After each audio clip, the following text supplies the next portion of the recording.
Welcome once again to another edition of Good Books Radio. I'm your host this week, Dr. John Cook. I remind you that if you don't hear our radio program the 4 times a week it broadcasts on Public Radio 88 FM, you can also find us on YouTube by looking at Good Books Radio, Strong and Cook. With me today is Dr. John Young. He's a medical doctor with more than 15 years' experience working in emergency rooms and pediatric burn units. He's the medical director of Young Foundational Health Center, specializing in treating patients with chronic diseases such as diabetes by addressing the physiological issues, not just the symptoms. He's also medical director of Young Health Products, which incorporate the latest biochemical, physiological, and Nobel Prize-winning protocols for optimal cellular nutrition. Dr. Young is the author of Beyond Treatment, which is the book we're going to be talking about today. Beyond Treatment, discover how to build a cellular foundation to achieve optimal health. Dr. Young, welcome to the program. Good morning. It's great to have you here, and this is something that's always been of interest to me because I believe the medical profession focuses too much on treating symptoms and not enough on a solid, holistic approach to wellness, and you seem to have that emphasis. Well, it took me a while to get there. Maybe I'm a slow learner, but eventually I did get there. Mm-hmm. A lot of this has to do with letting or enabling the body to do its own battling of chronic diseases. Why did you take that approach? Well, when I first, let me go back a little bit. When I first started my medical education, I wrote that I wanted to go to medical school to, cure sickness and disease. And I got there, and I learned how the body worked and the diseases, and the biochemistry of it. And then after the test, they never brought it up again. And from then on out, it was, you have this sign, you have asthma, wheezing, you get these drugs. And I did that, for a while, and I even remember my residency. I said to my chief resident up there, I was up in Marshall University in West Virginia, I said, Bob, we've been treating these veterans with these bad lung diseases the same way, and they just come in and out every 6 weeks. What if we actually tried something to actually really cure them? And he looked at me and said, Young, you want to finish your residency? I said, yeah. Then shut up and do what everybody else does. And that was the first sign that, oh, dear, it's not about curing sickness and disease. It's about just doing what everybody else does. And then it was brought home again to me, I finished the residency, and then I was in Africa. And a drug company had given me about $100,000 worth of medicines to take to Africa. And at the clinic in the jungle, there's this guy with high blood pressure. And so I brought him the latest from America. I gave it to him. I told him to come back in a couple weeks. He didn't come back. I saw him a couple weeks later with the witch doctor, and I said, Matwetwa, why didn't you follow up with me? Well, you didn't cure me. You just gave me drugs. I wanted to be cured, so I went to the witch doctor. He gave me something to drink, and I've never had problems since. Mm-hmm. So, don't tell my parents that. They just wasted a ton of money on me. But those two incidents really got me thinking, why aren't we trying to actually get people better? And all I was doing as a doctor was every time you opened your mouth and complained, I figured out what drug can I give you to stop you from complaining. Mm-hmm. That witch doctor thing is very telling, but you cite some statistics early on that are interesting. For the first time in history, the next generation in America will live 2 to 5 years less than their parents. Yeah, which is very, very scary. Mm-hmm.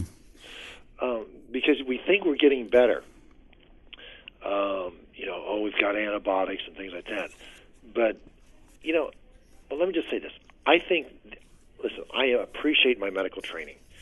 And I think for acute problems, the strep throat, the heart attack, mm-hmm. things like this, American medicine is far beyond any place else. But when it comes to the chronic diseases, we try to put an acute treatment on a chronic problem, and all we're doing is just making it worse, I feel. And the long-term use of these drugs is devastating to people. And that's why I just started thinking, what happened to physiology, the basics? The body just doesn't have diabetes because there's nothing to do today. You know, it's all it comes down to biochemistry, and that's what really got me going, is trying to figure out what the old guys of medicine did years ago when they had these, you know, these chronic diseases have been around for hundreds of years. Mm-hmm. One of the questions you pose I really like is, what comes first, the problem or the symptom? And we treat the symptom. You know, you talk about Phil Mickelson in particular with psoriatic arthritis. Yeah. And he had a condition that he had to take shots every week. Right. Right. And now, and listen, I guess what I say to people is this: it's no fun to be in pain, and I mean it's great that Phil's, you know, feeling great and, you know, doing his thing. But what we're seeing from study after study is you're going to pay a price down the road. And, you know, my sister got into a lot of those, her doctors used those drugs on her, and we're seeing a huge increase in cancers down the road. Mm-hmm. And what really surprises me is years ago, those drugs I don't think would have ever been approved. But now they're getting approved, and the doctor's saying, oh, you've been on this and you've got cancer? Oh, great, that's easy. I'm going to refer you to the oncologist. You've got now severe arthritis because I put you on this drug for like reflux disease or whatever. I'll just send you to a rheumatologist. And we're just very cavalier. Hey, you've got a serious problem, I'll just send you to a specialist. But these are problems that are life-threatening, and they change your life. And I don't know, I got very afraid, and I said, I just can't do this anymore. There's got to be a better way. Talk a little bit about the delayed allergy that you discuss in the book, and how some medical professionals don't even recognize it exists. Oh, I love this. You know, you can go to your local allergist, and I'm good friends with one here in the area, and I'll say I want the person to do allergy testing, and they come back with, you know, we've done the allergy testing, and they're not allergic to anything. But listen, the person will eat, and a few hours later, there's always something wrong. So I say, well, what about delayed allergies? Oh, they don't exist. Mm-hmm. So I said, well, then you need to rewrite Harrison's textbook of medicine, because Harrison's textbook of medicine say they do exist. And what I found out is this: if there's no pharmaceutical fix, the disease does not exist, basically. Mm-hmm. Because there's a pharmaceutical fix for type 1 allergies, which is you can get, you know, the shots for a couple of years and hope they work. Type 2 is hours to days later. Type 3 is days to weeks later. Type 4 is weeks to months later. Mm-hmm. And what you have to do is there's some testing out there to identify those. A good example is every year from November to April, I would just cough all the time. I would see the specialist. I did steroids. I did respiratory treatments. I did antibiotics. You name it, I did it. And finally I said, you know what? I bet this is a delayed allergy. So I did the test. I was highly allergic to a pesticide that's outlawed in the U.S. but used overseas. When do we get our overseas produce? November to April. When did I have my cough? November to April. Mm-hmm. I was allergic to a pesticide that they use in Argentina, Chile, South Africa. I go off those, you know, pesticides or off those products that they use pesticides on, and the cough goes away. But it shows up 3 weeks after I ate that apple from Chile. You're not going to figure that out, so you have to kind of do some testing for that. But the allergists deny they exist, yet the textbooks say they're real. Mm-hmm. But the regular doctors do not even check for that. Mm-hmm. Let's talk a little bit about how a lot of experts are basically anti-nutrition, because money, greed, politics, and the need for speed are getting in the way of people doing, you know, non-mainstream approaches, non-pharmaceutical approaches. I think the best example, well, two best examples, is one is hypertension and type 2 diabetes. The 98 Nobel Prize in Medicine said this, that the muscles around an artery make a gas called nitric oxide. And when those muscles make nitric oxide, it causes a vessel to expand, and you expand a blood vessel, you drop the pressure. So for hypertension, we're giving people beta blockers, alpha blockers, ACE inhibitors and things like that, all kinds of these technical names, to kind of, you know, stop certain functions in the body or in the muscles. To make nitric oxide, all you need to do is 1 gram of protein for every 2.2 pounds of body weight. And you know what? I get the protein up and the pressure comes down. There's a very easy nutritional, non-pharmaceutical approach, but the doctors just poo-poo that, even though there is a Nobel Prize for that. With type 2 diabetes, in Guyton textbook of medical physiology gives you the answer. In type 2 diabetes, it's insulin resistance. You need to reset those insulin receptors. How do you do it? 1 gram of protein for every 2.2 pounds of body weight. Wow. But, I mean... It seems so simple. You know what? It is very simple. And what a lot of the mainstream doctors say is this: okay, yeah, John, that's fine, but no one's going to do that. There was an interesting study done here in the Tampa Bay area a couple years ago. About 50% of the people, if had a choice, would see a doctor like me because they want to get off their drugs. I have more and more. I have diabetics that come in. Whoa, you're on a ton of medications. Well, John, I need to kind of be honest with you. I was on that. I felt so bad that I stopped it. If I die, who cares? At least I feel good. Those drugs make me feel terrible. And I don't think doctors realize that we're just throwing these drugs on these people, and a lot of times it makes them feel terrible, so they're non-compliant. So they're looking for some other way to be treated. Yeah, the emphasis on diet has gotten a lot of play in books recently on our program, if nowhere else, about how it's actually our diet that's causing this. You mentioned a study of Frank Jordan's providing a list of factors contributing to our deteriorating health, and the first is poor diet and nutrition. Then there's lack of exercise, sleep deprivation, excess stress, toxic overload, acidity dominance, and none of it has anything to do with us living longer, and in fact we're not living as long. But when I look at poor diet, and it's shocking that the average American adult consumes 141 pounds of caloric sweeteners, 42 pounds of corn syrup, 29 pounds of French fries, 23 pounds of pizza, 24 pounds of ice cream, 24 pounds of artificial sweeteners, 2.736 pounds of sodium, gallons of soda. I mean, the list goes on and on. It's scary. And basically this, most of what you described, they're all pro-inflammatories. And what have all the researchers said? The cancers, the chronic diseases, even the acute diseases, they all start with an inflammatory response. And we're doing everything possible to increase the inflammation.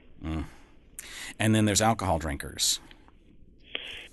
The thing with alcohol is alcohol becomes sugar so fast. It's by the time it reaches the back of your throat, it's sugar. And so people wonder, I can't lose weight. Or why am I getting bigger and bigger, fatter and fatter? Because alcohol is like sugar doubled. It's really bad for you. Now, in moderation, a little glass of wine, I don't have any problem.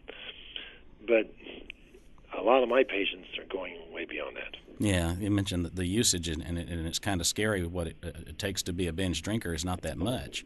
Right. The lack of exercise, I think people are familiar with. I'm not sure if people are as familiar with the sleep deprivation that American adults report. 58% of Americans report moderate to chronic insomnia.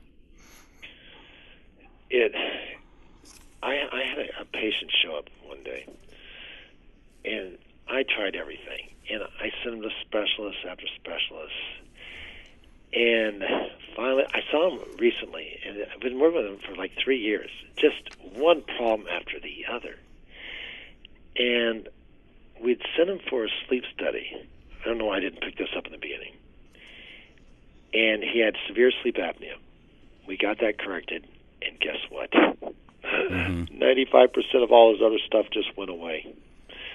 If you cannot get sleep, I don't care what you have, you aren't really going to be able to get better. You need sleep to regenerate the body. And anxiety and stress-related disorders, 40 million Americans, 18% of the population suffer from this, whether it's generalized anxiety disorder or panic disorder or any of that. Anxiety seems to be a big factor. Very large factor. One of the things that I found, and I learned this from Professor Myers at Johns Hopkins School of Medicine years ago. He was chief of medicine there. But heaven forbid that Johns Hopkins would ever do that again. Was he started giving these anxiety patients intravenous vitamin C, because to go from 5-hydroxytryptophan to serotonin, dopamine, and norepinephrine, all the neurotransmitters, you need an electron donor. The brain's main electron donor is vitamin C, he said. So I started doing it. If it's good enough, for Myers, it's good enough for me. And guess what? These patients started to get better. Mm-hmm.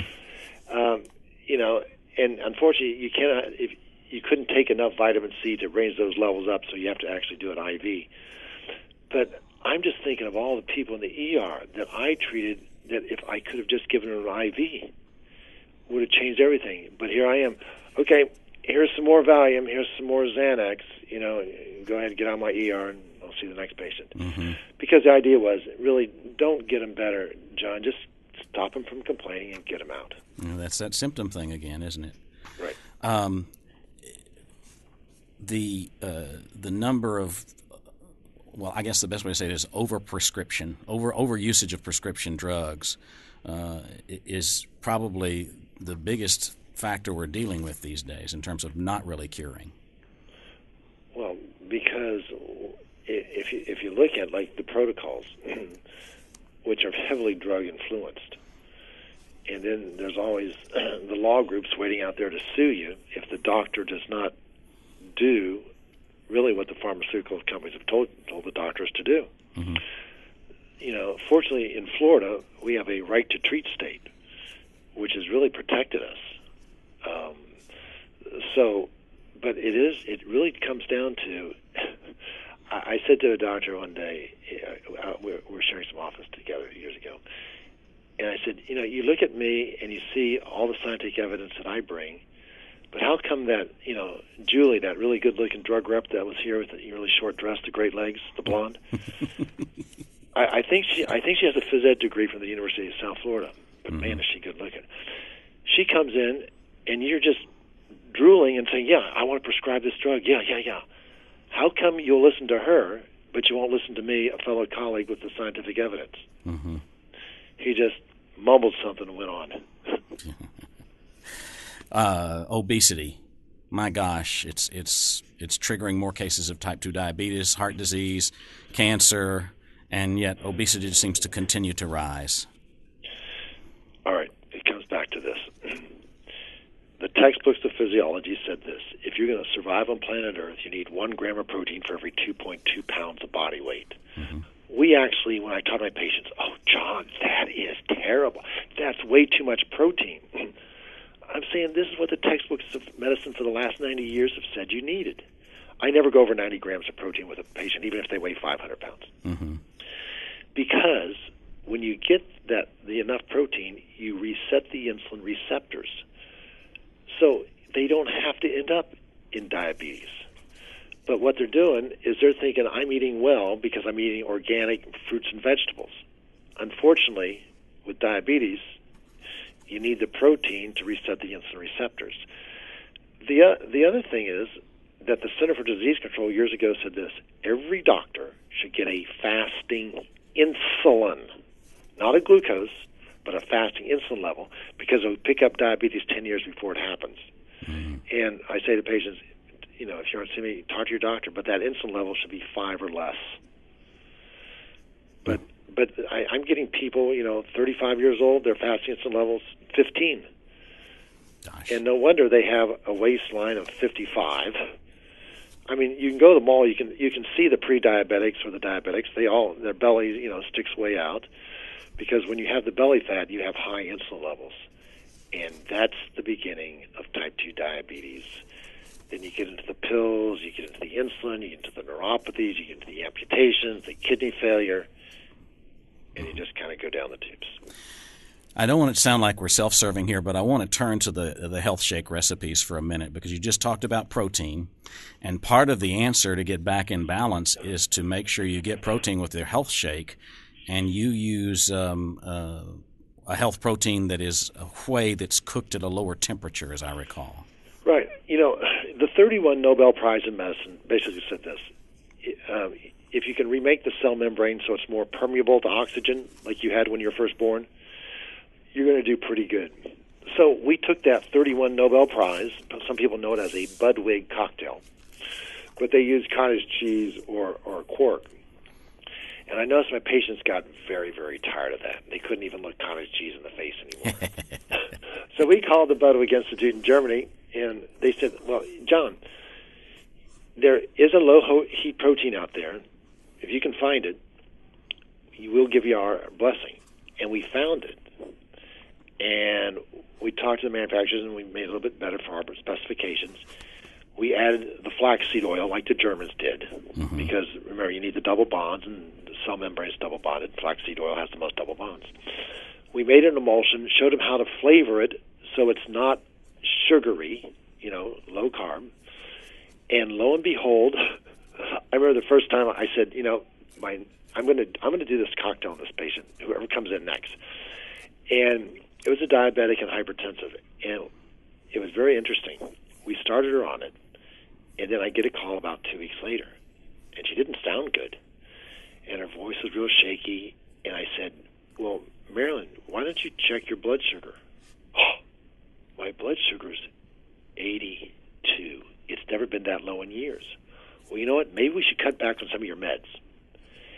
And over the next 4 to 5 months, we got rid of all her medications, because if you can reset the insulin receptors, you can get off this medicine. But no one's too interested in that, it seems like, medically anymore. Well, now that low-heat whey protein is one option, but some people are allergic to whey, and you're going with egg white powder. So we use egg white powder, and if people are allergic to eggs, you can actually use a pea protein powder. Okay. But I think whey is the best, and so we designed this shake for the patient that is on the go. Here, have it for lunch, or here, have it for breakfast. I want this for breakfast. I need 30 grams of protein. There's, someone said, well, wait, I need 90 grams. I'll do it all at once. No, you can only absorb 30 grams of protein at a time. So we developed a shake mainly for hypertensive and type 2 diabetes. But then we found out that, fatigue, there's just a whole host of things. The autoimmune conditions, the diabetes, the arthritis, and so on. And it is what the old guys of medicine said years ago. If you develop a healthy cell membrane and an immune system, all of this other stuff's going to be pretty easy to treat. And you know what? Those guys were right. And so that's where the shake came from. The Nobel Prize, and we just kind of modernized it. And I wasn't going to tell, I was just going to do it in my practice. The next thing I know, hey, my brother-in-law's in New York City. Can he try this? And it's just grown like that. Now, you mentioned the flax, but the cod liver oil is important too, is it not? Yeah.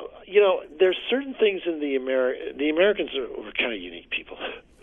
And there's certain things that fish oil has in it that the American diet is missing. And so we added, 9 parts flax, 1 part fish oil.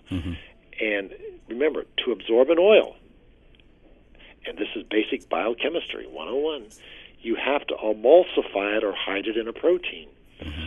That's why, taking these oil capsules, it really violates biochemistry. I mean, when you go, fish oil, it's great, but where do you find the oil in the fish? It's emulsified or hidden in the fish, in the meat. Nuts, it's emulsified in that nut. It's not one compartment is oil, one compartment is the actual nut. It has to be emulsified for the body to adequately absorb it. And that's what the Germans really figured out. Okay. So the health shake is pretty important, and one of the things we haven't touched on is vitamin D, which I've read a lot of stuff in the last few years saying vitamin D helps the body prevent certain kinds of cancer and other illnesses. And I was taking it, maybe a 2,000 IU capsule, but I see that you megadose it at certain times. Well, I've worked some with Professor Holick, who actually wrote the forward for the book, and he's head of the Presidential Commission on Vitamin D. He's out of Harvard and Boston U. And what he told me is you can't overdose on vitamin D. I mean, if you did, you wouldn't have lifeguards out there. You've been in the sun 20 minutes, get out. You have to watch calcium levels if you're taking a supplement, but the average person is probably going to use between 6,000 and 10,000 units of vitamin D a day. Well, 2,000 isn't really even covering our losses. And then you want it over 60 to 70 because that's where the real cancer protection comes in, because vitamin D makes that immune system better. And then I just started experimenting, and I had some patients with neuropathy, And neuropathy, where you get the numbness, tingling, burning, cold sensations. You can get it from chemotherapy, from diabetes, from just unknown causes. But there's no really good treatment. Here's some pain medicine, that's it. So what I did is I read an article, but I read it wrong. And I gave them more vitamin D. Well, guess what? 6 weeks later, these people are coming back. John, I don't know what you did, but man, my neuropathy's gone, or it's 90% better. And so I just started doing that. I follow the calcium levels. I high dose them very high, and it is amazing. 80% of my neuropathies, they're gone within 2 to 3 months. Mm-hmm. And it was just, and I've talked to Holick on this, and he says, John, every single cell in your body has a vitamin D receptor. It's a hormone. It's not a vitamin. It's a hormone. And we in the U.S. are high into sunblock and long sleeve shirts and staying out of the sun. And when you don't get enough vitamin D, you start to see certain diseases. Mm-hmm. That's interesting. You talk about the mega dosing, but also about the fact that most of us don't get out between 10 and 2 to catch a few rays where this vitamin D can automatically be produced. Bingo. The other thing that I noted in this thing that really woke me up, because I have a shelf full of supplements. I take all these things that I think are supposed to be good for you, and you at one point said something that I'm going to do some more thinking about. For every product in a health food store, you will not have enough time in the day to take everything, and you'll probably not have enough money to buy everything. And so the focus on the basic building blocks of the things that the giants in medicine tell us, rather than trying to take every supplement available for every possible preventive action. Yeah, and that's why I said to my patients, listen, my job is to give you the best cell membrane, the best immune system I can give you. Now, if there's something come up, we can go and just, delve into that. But I think everyone, from looking at Myers, at Johns Hopkins, Clinner at Duke, and some of the others, is this. I think you need a good multiple vitamin and mineral. Mm-hmm. I love vitamin C. I like the B complexes. I do our shake because I think we need the protein. The protein's the building block, and I think we need the vitamin D. Mm-hmm. So I kind of start with those 4 or 5 things, and that's where I start. And so I don't do, I have done some more on certain people for temporary times, but before you know it, you get so many things that people are suggesting you take that you don't take any of them on a regular basis, and they're useless. Mm-hmm. Well, it's hardly enough time to cover everything here, but I think we've done a good job of giving people a feel for what Beyond Treatment is all about. Beyond Treatment is about properly nourishing the cell to restore the body. It's written by Dr. John Young. I'm your host this week, Dr. John Cook. Remember that Good Books Radio is sponsored by Audiobooks.com. Audiobooks.com. Try one for free.